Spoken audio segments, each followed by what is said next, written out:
Hey everyone, welcome back. Today, we're tackling how to open a USAA bank account online in 2025.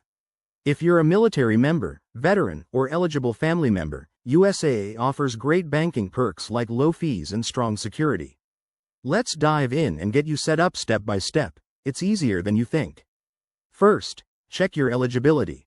USAA is exclusively for military personnel, veterans, and their spouses or dependents. Head to USAA.com and look for the Join USAA section to start. You'll need to verify your status, so have your military ID, social security number, and basic info handy. Once on the site, click Join USAA and begin the application process. You'll be asked to create an account if you're new, so set up a username and password. Make it strong for security. Mix letters, numbers, and symbols. Next, fill out the membership form with your personal details like your name, address, date of birth, and contact information.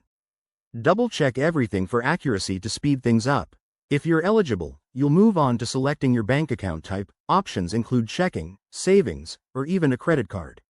After that, provide any additional info required, such as employment details or financial preferences. USAA might ask for document uploads, like a photo ID, but it's all done securely online. Submit your application and wait for confirmation. Approval usually takes 1 to 3 business days, and you'll get an email update. Once approved, fund your account via transfer or deposit to start using it right away. A quick tip: always use a secure connection when applying, and keep an eye on your spam folder for emails. USAA has excellent customer support if you run into issues. There you have it. Opening a USAA account online in 2025 is straightforward and rewarding. If this video helped, hit that like button and subscribe for more financial tips. Thanks for watching, and take care.